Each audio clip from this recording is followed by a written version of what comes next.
Hi everybody, this is called Health Matters and we are interviewing Candace Mckenzie. Candace is a licensed marriage and family therapist. Candace, welcome. Thank you. Thank you for having me. I really appreciate being here. Well, you're welcome. I wanted to ask you a little bit about the word mindfulness. That's a big hot topic in Los Angeles and kind of all around the world, but I don't know a lot of people that know what that means. Sure. What mindfulness means is being in a state of consciousness. It means being present. It means being in the here and now. It means not being so rooted in the past and not being so rooted in the worry of what can happen in the future. And I think we live in this era where we're so stressed and we have so much going on that we actually get to do check-ins and be in the present and be here and now. How can people apply mindfulness techniques? That's an excellent question. How you can apply mindfulness is actually taking a moment to stop and realize, wait a second, am I doing check-ins with what I have going on now? Do I realize that mindfulness is not going to solve my problems? It's actually going to help me learn how to relate to my problems so that I can become less emotionally reactive. Now, what's mindfulness-based CBT? Sure. Really long term, which basically means combining the mindfulness techniques of being the present, being in the here and now, removing judgments, but also adding the wonderful cognitive behavioral therapy that I love to specialize in. What CBT means is helping you reframe dysfunctional thought processing that sort of aligns with what your dysfunctional core beliefs are. How can CBT help clients?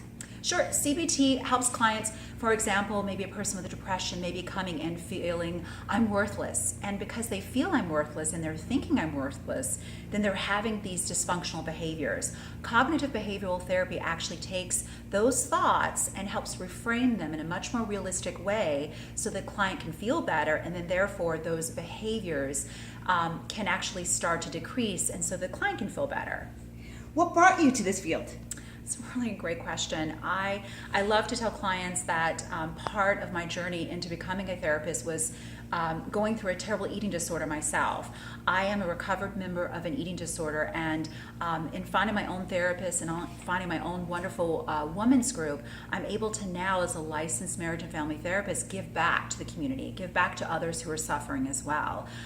It's my honor to help other people that are going through struggles of anxiety and depression, and I think it adds something into the work to say, I've been through that journey too as well.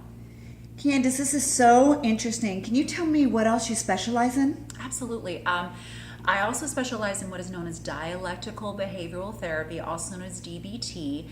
This is actually takes it a step further than CBT, that it helps you regulate your emotions. So if you find you're a very emotionally reactive person, this is an excellent theory for you. I also specialize in exposure response prevention. This helps with people with anxiety disorders and panic disorders learn how to face their fears.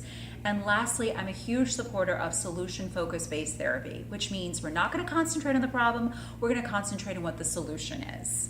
Wonderful. How do we reach you? How does somebody find you? Well, you can find me on the web, which a lot of people use nowadays, CandaceDaleMckenzie.com or CandaceMckenzie.net. You can also call me at 310-795-6537, and I really look forward to hearing from anybody. Great. Thank you so much, Candace. Thank you for having me. I really appreciate it.